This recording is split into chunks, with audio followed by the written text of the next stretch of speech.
श्रोताओं नमस्कार। समसामयिक विषयों पर आधारित हमारे साप्ताहिक कार्यक्रम बातों बातों में के साथ मैं विकल्प शुक्ला।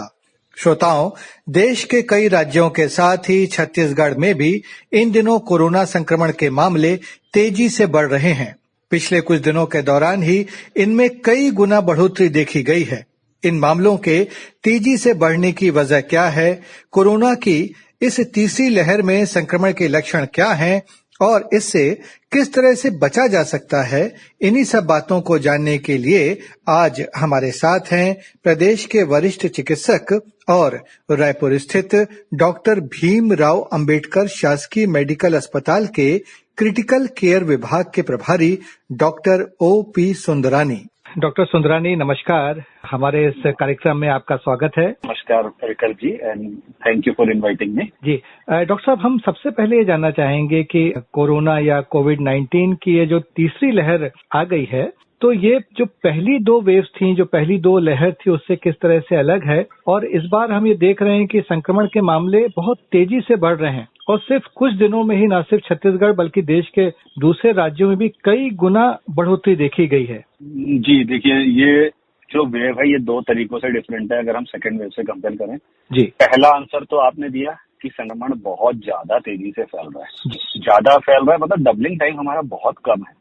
जी, पहले जो डबलिंग टाइम से हम संक्रमण की दर को कैलकुलेट करते हैं, निकालते हैं कि कितने दिनों में केस डबल हुए, अभी हम ये देख पा रहे हैं कि डबलिंग टाइम बहुत कम है। जी, तो इस वेव की दिक्कत ये है कि बहुत तेजी से फैल रहा है। और एक होता है R0 का मतलब कि एक पॉजिटिव इंसान और कितने लोगों को संक्रमण दे सकता है ऑन एन एवरेज, ये एक एवरेज निकलता है। तो R0 भी बहुत ज्यादा है, इन्फेक्टिविटी भी बहुत ज्यादा है। तो एक इंसान से संक्रमण बहुत ज्यादा लोगों को फैल रहा है, इस कारण से बहुत कम समय में बहुत ज्यादा मरीज निकलेंगे। जी, दूसरी पॉजिटिव चीज ये है कि सांस की दिक्कत बहुत कम प्रतिशत लोगों में हो रही है। जी, मैक्सिमम जो केसेस हैं अभी उनको बुखार, गले में खराश, कफ, सर्दी, ये सिम्टम्स मैक्सिमम प्रतिशत लोगों में ये है। और सांस की दिक्कत वाला प्रतिशत अभी तक तो कम है, पर it's too early to comment about everything, क्योंकि देखिए अभी संक्रमण की शुरुआत हुई है। जब पीक आएगा तब शायद या नंबर जब ज्यादा होंगे तब हम एक्चुअल डेटा आपके साथ शेयर कर पाएंगे। तीसरा जो डिफरेंस है, बच्चों का प्रतिशत इस बार पिछले दो वेव की तुलना में काफी ज्यादा है। बच्चों में संक्रमण अधिक मात्रा में देखने मिल रहा है, नंबर सिग्निफिकेंट है। ये जब आप बच्चों की बात करते हैं डॉक्टर साहब, तो किस उम्र के बच्चों में ज्यादा दिख रहा है? देखिए अभी तो मिक्स है, पर जो डेटा है वो 15 साल से ऊपर के बच्चों में संक्रमण ज्यादा दिखेगा, ऐसा डेटा में है बाकी कंट्रीज के। बट अभी जो संक्रमण दिख रहा है वो 8 साल वाले बच्चे भी हैं और 10 साल वाले भी। अच्छा। डॉक्टर साहब, आपने जो अभी लक्षणों की बात की थी, सिम्टम्स की बात की थी, तो उसी से ही जुड़ा हुआ मेरा सवाल है कि इसके पहले 3-4 तरह के लक्षण देखे जाते थे, सर्दी, खांसी, बुखार या सांस में भी तकलीफ जो है। तो इस बार जो थर्ड वेव है और खासतौर से जो नया वेरिएंट है ओमिक्रॉन, उसमें किस तरह के सिम्टम्स अभी देखे जा रहे हैं? देखिए दोनों के बुखार में एक डिफरेंस था। पिछले बार जो बुखार आता था वो बहुत तेज नहीं आता था, कुछ लोगों को आता था तेज, पर मैक्सिमम लोगों को 100 के आसपास का बुखार होता था। ठंड लग के बुखार नहीं आता। इस बार बहुत सारे लोगों में ठंड लग के बुखार आ रहा है। अच्छा, तो ये एक अलग फीचर है। पिछले बार मैक्सिमम लोगों को जो खांसी होती थी वो सूखी खांसी होती थी, इस बार खांसी के साथ बलगम भी है। अच्छा, तो ये दो फर्क बुखार में पिछले बार और इस बार में। अच्छा। इस बार एक चीज और जो अलग देखी जा रही है वो ये कि लोगों को अंदर से तो बुखार, हरारत जिसको कह सकते हैं, हरारत लग रही है, टेम्परेचर नापने से तो नॉर्मल है। अच्छा। जिस कारण से डायग्नोस करने में, टेस्टिंग में लोग डिले भी करना है। लोगों को हरारत लगती है, टेम्परेचर नापते हैं, बिल्कुल नॉर्मल है, उसके अलावा कोई डॉट है बिल्कुल। तो हरारत लोग बहुत वे में एक्सप्लेन कर लेते हैं अपने मन को तसल्ली देने के लिए कि कल रात को नींद पूरी नहीं हुई इसीलिए हो गया, एसिडिटी हो रही है इसीलिए हरारत हो रही है, या आज काम ज्यादा हो गया इसलिए हरारत हुई, या आज टाइम से खाना नहीं खाया इसीलिए हरारत हो रही है। तो हरारत एक फीचर है इस वेव में, उसको नजरअंदाज नहीं करना है। कई लोगों को हरारत भी नहीं है, सिर्फ कमजोरी, काम में मन में लगना, हल्की हल्की कमजोरी ये भी फील हो रहा है। तो ये कुछ फीचर्स हैं जिनको की हमें ध्यान देने की। तो डॉक्टर साहब, आप क्या सलाह देंगे कि मतलब किस तरह के सिम्टम्स या लक्षण दिखें तो लोग अपनी कोरोना जांच या RT-PCR जांच कराएं? मतलब कब कैसा दिखे, क्योंकि हमारे इस समय काफी श्रोता आपको सुन रहे हैं, तो ये बात उन तक पहुंचेगी कि किस तरह के लक्षण यदि उनको दिखना शुरू हो तो तत्काल जाके अपना कोविड टेस्ट कराएं और फिर खुद को आइसोलेट कर लें, ये इसके बारे में थोड़ा सा हमारे श्रोताओं को बताइए। बुखार किसी भी तरह का हो जी, चाहे वो तेज 101, 102 या 99.5 और 100 हो, जी, तो उन्हीं केसेस में आपको जांच करानी है। जी, ठंड लग के बुखार आए तो भी करानी है। जैसा पहले माना जाता था कि ठंड लग के बुखार आती है तो वो कोविड नहीं हो सकता, जी, ऐसा नहीं है। खांसी बलगम के साथ आ रही हो, नाक बह रही हो, तो उसको इससे कंफ्यूज न करें कि कल मैंने बाइक चलाई थी और मैंने कान और मुंह नहीं ढका था तो जी, ठंडी हवा लग गई है इसीलिए ऐसा नाक बह रही है, ये ऐसा नहीं। ये भी कोविड के लक्षण है। जी, बहुत कम केसेस में, बहुत फ्यू केसेस में डायरिया भी दिख रहा है, जी, बट उनके नंबर्स बहुत कम है। जी, सिर्फ हरारत और कमजोरी लगातार लग रही हो और जी, उसके बाद एक आध बार बुखार दिख जाए तो भी ये कोविड का फीचर हो सकता है। और जी, अगर ये फीचर्स दिख रहे हैं तो सबसे पहले अच्छा, दूसरी एक और चीज जो डिफरेंस है, इस बार वायरस का इंक्यूबेशन पीरियड, मतलब संक्रमण के बाद लक्षण दिखने में 2.5 से 3 दिन का ही समय लग रहा है। पिछले बार 5 से 7 दिन लगते थे, इस जी, बार जी, 2.5 से जी, 3 दिन लग रहे। तो हमें ये भी रिट्रोस्पेक्टिव या पीछे जाके सोचना पड़ेगा कि पिछले 2.5-3 दिनों में मेरी इंटरेक्शन कितना था, क्या मैं बाजार में घूमा हूँ, क्या मैं किसी पार्टी में गया हूँ, क्या मैं किसी ऐसे इंसान से मिला हूँ जो पॉजिटिव था, जी, या कोई ऐसा इंसान जिसको सिम्टम्स थे, भले ही उन्होंने टेस्ट न कराया हो, जी, पर उनको सिम्टम्स थे और उनसे मिलने के बाद मुझे भी सेम सिम्टम्स आ रहे हैं। जी, तो बहुत हाई पॉसिबिलिटी है ये कोविड होने की। उन्होंने टेस्ट नहीं कराया, उन्हें तो मोटिवेट करना ही है और हमारी जवाबदारी पहले बनती है कि हम भी जाके कराएं बिल्कुल, और अपने आप को आइसोलेट। ये नियम है अगर हम संक्रमण को रोकना चाहते हैं। जी। डॉक्टर साहब, एक सवाल और था कि जो कि हमने पिछली दूसरी लहर से भी एक सबक लिया था कि यदि कोई व्यक्ति डॉक्टर साहब संक्रमित हो जाता है और वो अपना कोविड टेस्ट कराता है और वो पॉजिटिव निकलता है, तो ये वो कब कैसे तय करे या ये कैसे मालूम चले कि उस व्यक्ति की स्थिति कितनी गंभीर है और उसे हॉस्पिटल में भर्ती होने की जरूरत है या नहीं है? मैं ये सवाल इसलिए कर रहा हूं क्योंकि दूसरी लहर में कई बार ये देखा गया था कि गंभीर स्थिति नहीं होने पर भी लोग हॉस्पिटल में भर्ती हो जाते थे। इस कारण जिन लोगों को वाकई जरूरत थी उन्हें हॉस्पिटल में बेड नहीं मिल पाता था, ऑक्सीजन नहीं मिल पाती थी। तो ये व्यक्ति कैसे तय करे कि उसकी स्थिति हॉस्पिटल में भर्ती होने लायक हो गई है? ये आपने बहुत ही इम्पोर्टेंट क्वेश्चन किया है और ये अवेयरनेस के लिए बहुत जरूरी भी है। जी, देखिए, हर मरीज को हॉस्पिटलाइजेशन की जरूरत नहीं होती, बहुत ही कम मरीज है जिनको एक्चुअल में हॉस्पिटलाइजेशन की जरूरत होगी। जी, तो पहली चीज जो सबसे ज्यादा जरूरी है कि पैनिक नहीं करना है, हड़बड़ाना नहीं है, घबराना नहीं है, जी, पर साथ में मैं ये भी कहूंगा कि लापरवाह नहीं होना है। जी, देखिए, दो चीजों में फर्क है। एक होता है इंसान की हड़बड़ाया भागा, जी, कल को सैचुरेशन कम हो गया, डर क्या होता है लोगों को।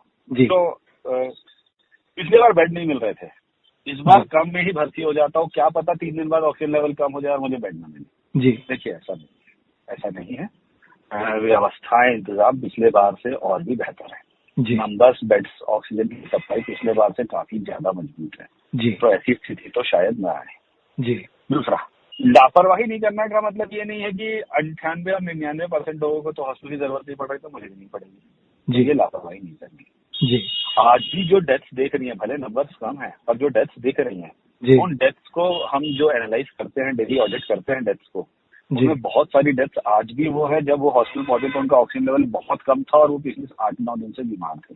जी, तो देखिए, आपको जो एक काम पिछले बार करते थे वो इस बार भी करना है, अपना ऑक्सीजन लेवल बराबर चेक करना है। अच्छा, और ये ऑक्सीजन लेवल्स 2 बार चेक, मतलब दिन में तो 3 बार से 4 बार चेक करना है, पर 2 तरीके से चेक करना है। एक तो जब मैं बिल्कुल आराम कर रहा हूँ, कोई जी, एक्टिविटी नहीं कर रहा हूँ, उस जी, समय ऑक्सीजन लेवल चेक करने हैं। उसके बाद 6 मिनट्स वॉक टेस्ट, जो हम पिछले बार भी कहते थे, 6 minutes walk test. Okay, 6 minute walk test में आपको नॉर्मल वॉक करना है, ऐसे तेज दौड़ना नहीं है, भागना नहीं है, हाँफना नहीं है। जी, एक नॉर्मल कैजुअल वॉक, जो आप एक मॉर्निंग वॉक हल्का चहलकदमी जो करते हैं, 6 मिनट की वो वॉक करनी है। जी, और उसके बाद दोबारा अपना सैचुरेशन देखना है अच्छा, किसी भी समय। देखिए, जी, अगर रेस्टिंग में, आराम के समय आपका सैचुरेशन 94 से कम है, जी, 94 हमारा कट ऑफ है, अगर उससे कम है तो मुझे हॉस्पिटल जाना है। जी, और अगर रेस्टिंग कंडीशन में मेरा सैचुरेशन 94 से ऊपर था, जी, पर वॉक के बाद वो 94 से नीचे चला गया, जी, तो मुझे हॉस्पिटल की जरूरत है। जी, या 3% से ज्यादा का फॉलो, 3% से ज्यादा का मतलब पहले तो 99 था, हाँ, अब वो 95 दिखा। इट्स ओके, मोर देन 94, जी, 95 is more than 94, cut off के ऊपर है, बट 3% से ज्यादा का ड्रॉप है। तो जी, 6 मिनट 3%, जी, ये याद रखना बहुत इजी है। 94 कट ऑफ है हमारा। दूसरा, 6 मिनट के वॉक के बाद 3% से ज्यादा का अगर ड्रॉप आ रहा है मेरा लेवल्स पे, जी, तो मुझे हॉस्पिटलाइजेशन की जरूरत है, मुझे तुरंत अपने डॉक्टर से संपर्क करना है। दूसरा, वो केसेस जिनको बहुत हाई ग्रेड फीवर चल रहा है, ट्रीटमेंट ले रहे हैं, बुखार की दवा ले रहे हैं, पर फिर भी मेरा बुखार रेस्पॉन्ड नहीं कर रहा है, उस कंडीशन में मुझे अपने डॉक्टर को रिपोर्ट करना है। हो सकता है मुझे हॉस्पिटलाइजेशन की जरूरत ना हो, पर मुझे ज्यादा मॉनिटरिंग की जरूरत हो। मॉनिटरिंग मतलब मुझे सघन निगरानी की जरूरत हो सकता है मुझे 2 दिन के लिए ऑब्जर्वेशन पे रखा जाए और उसके बाद मुझे छोड़ दिया जाए, बट रिक्वायरमेंट हो सकती है इस चीज की। तो ये कुछ चीजें हमें ध्यान देनी है। ज्यादा ध्यान उन लोगों में देने की जरूरत है, ध्यान तो सब में देना है, पर ज्यादा ध्यान उन लोगों में देने की जरूरत है जो बुजुर्ग हैं, 60 से ऊपर है, जिनको हार्ट की समस्या है, जो डायबिटीज है और अनकंट्रोल्ड है, जो किडनी के मरीज हैं, जो कैंसर के पेशेंट्स, जो लंबे समय से बीमार रहते हैं, अस्थमा है, मौसम वैसे भी अभी अस्थमा वालों के लिए अच्छा नहीं है, जिनको फेफड़ों की अन्य समस्याएं हैं, जिनको लीवर की समस्याएं हैं, जिन लोगों के लिए सावधानी और भी ज्यादा बरतनी है। जी डॉक्टर साहब, एक बात और थी कि जो कोविड टीका है उसके बारे में हालांकि अब काफी अवेयरनेस आ गई है और कई लोगों ने लगवा भी लिया है, ये कितना प्रभावी साबित हो रहा है? क्योंकि कई लोग ये मानते हैं कि देखिए फलाने व्यक्ति ने तो दोनों डोज ले लिए थे लेकिन फिर भी वो संक्रमित हो गए हैं, तो कई लोग अभी भी हिचक रहे हैं। तो ये कितना प्रभावी माना जाता है? एक डॉक्टर के नजरिए से आप क्या कहेंगे? देखिए, कोविड में केवल 4 ही चीजें प्रभावी पाई गई जी। पहला मास्क, दूसरा सोशल डिस्टेंसिंग, जी, भीड़ भाड़ से बचना, जी, तीसरा हैंड हाइजीन, चौथा वैक्सीनेशन। अच्छा। अब बात आती है कि वैक्सीनेशन के बाद भी तो पॉजिटिव हुए। देखिए, पॉजिटिव होना, संक्रमित होना और सीवियर सिम्टम्स आने में फर्क है। हाँ, मतलब स्थिति गंभीर नहीं होती यदि कोविड टीका लगवा लें तो। Yes exactly. देखिए, वैक्सीन लग के इसका मतलब ये नहीं है कि मेरे बॉडी में वायरस प्रवेश करेगा, कि मेरे बॉडी के चारों तरफ एक सुरक्षा चक्र बन गया, ऐसा नहीं है जी। अगर मैं वैक्सीन के बाद मास्क नहीं पहनूंगा जी, भीड़ भाड़ वाली जगह में जाऊंगा, प्रिकॉशन नहीं लूंगा या एक्सीडेंटल भी मुझे इन्फेक्शन है जी, वायरस मेरे बॉडी में तो एंटर कर गया जी, वायरस एंटर कर गया मतलब मैं पॉजिटिव हूँ जी। अगर मैं वैक्सीनेटेड हूँ तो मेरे बॉडी में एंटीबॉडीज हैं जी। जैसे ही वायरस का अटैक होगा, जो ऑलरेडी एग्जिस्टिंग बॉडी है, एंटीबॉडीज हैं जी, वो वायरस को आइडेंटिफाई करेंगी जी, तुरंत मल्टीप्लाई होना चालू हो जाएंगे ओके, और वो वायरस को मल्टीप्लाई होने से रोकेंगे। अच्छा, मतलब मुझे वायरल लोड को तेजी से कम करने में मदद मिलेगी जी। अगर मैं वैक्सीनेटेड नहीं हूँ तो मेरे बॉडी को कुछ समय तो ये समझना लगेगा कि ये फॉरेन बॉडी ने अटैक किया जी, फिर मैं एंटीबॉडी बनाना चालू करूंगा जी, फिर वो एंटीबॉडी का नंबर बढ़ेगा जी, समय लगेगा जी। इसमें एंटीबॉडी ऑलरेडी है जी, उसको सिर्फ पहचानना है जी और अटैक करना है जी। तो सीवियर सिम्टम्स होने के चांसेस बहुत बहुत बहुत कम हो जाते हैं जी। मतलब ये काफी हद तक एक बहुत अच्छा सुरक्षा चक्र है जो टीकाकरण है। बहुत और अब तो खैर सरकार ने 15 से 18 वर्ष की आयु वर्ग के लोगों के लिए भी टीकाकरण शुरू कर दिया है। बिल्कुल, इसीलिए ये चीजें ही इसलिए प्रमोट की जा रही है, वैक्सीनेशन ड्राइव चलाए जा रहे हैं और मोटिवेट किया जा रहा है, उसका कारण ही यही है जी। एक अंतिम सवाल डॉक्टर साहब, क्योंकि अभी जो बीते कुछ महीने थे इस दौरान स्थिति काफी सामान्य हो गई थी, तो लोगों ने जो सावधानियां हैं जैसे मास्क पहनना या समय समय पर हाथ धोना या एक सामाजिक दूरी सोशल डिस्टेंसिंग, इसको काफी कम कर दिया था। और अभी भी हम ये देख रहे हैं कि अनेक सार्वजनिक स्थानों पर कई लोग जो है वो बिना मास्क के देखे जा रहे हैं। तो आज के समय जब संक्रमण बहुत तेजी से बढ़ रहा है, तो आप हमारे इस समय जो सभी श्रोता सुन रहे हैं उनको और सभी लोगों को क्या सावधानियां बरतने की सलाह देंगे? देखिए, मैं फिर से वही चीज रिपीट करूंगा कि 4 ही चीजें हैं जी जो कोविड में 100% हेल्पफुल पाई गई है जी। बाकी दवाइयां तो कभी रिसर्च में ये पता चलता है कि ये बहुत काम की दवा है, लोग लाइनें लगाते हैं जी, कुछ दिन बाद पता चलता है कि ये दवा तो बहुत काम की नहीं थी जी। तो जो 4 चीजें हैं, एक तो वैक्सीनेशन जी, मास्क। देखिए, मास्क आपको 70% प्रोटेक्शन देता है जी, वायरस को एंट्री से रोकता है जी। अगर मैंने भी मास्क पहना है, आपने भी मास्क पहना है, तो ये 90% हो जाता है जी। तो अगर हम सब ने मास्क पहन लिया तो हम 90% चांस ऑफ इन्फेक्शन तो वैसे ही कम कर देते हैं जी। हम 100 से सीधा 10 पे आ जाते हैं जी। हैंड हाइजीन 100% रूल है जी। सोशल डिस्टेंसिंग, अगर हम ये 3 चीजें कर लें जी और वैक्सीनेट हो चुके हैं जी, तो संक्रमित होने का प्रतिशत या चांस बहुत ज्यादा कम हो जाता है जी। मैं अपना एग्जांपल दे सकता हूँ, 2 वेव्स बीत गई, तीसरी वेव आ गई जी। शायद डॉक्टर से ज्यादा कोविड का एक्सपोजर और किसी को नहीं होता है जी। आज तक पॉजिटिव नहीं हुए, आज तक संक्रमण नहीं हुआ है, कहीं ना कहीं ये चीजें मदद करती हैं, तभी हम भी बचे हुए हैं। और ऐसे हमारे बहुत सारे कलीग बचे हुए। बिल्कुल नहीं, आप एकदम जीती जागती मिसाल हैं और हम जो है वो दुआ भी करेंगे आगे भी आप कभी भी संक्रमित ना हो, क्योंकि आपसे हमारे श्रोताओं को जो है वो बहुत ही सहायता मिली है। फर्स्ट वेव में भी, सेकेंड वेव में भी आपने बहुत महत्वपूर्ण जानकारियां, बहुत महत्वपूर्ण सलाह दी और उससे कई श्रोताओं को हमारे बहुत ज्यादा मदद मिली है। तो एक बार पुनः डॉक्टर साहब, आकाशवाणी परिवार की ओर से हम आपका बहुत आभार व्यक्त करते हैं। आज आपने समय निकाला और हमको इतनी महत्वपूर्ण जानकारियां दी। बहुत बहुत हार्दिक आभार आपका। Thank you.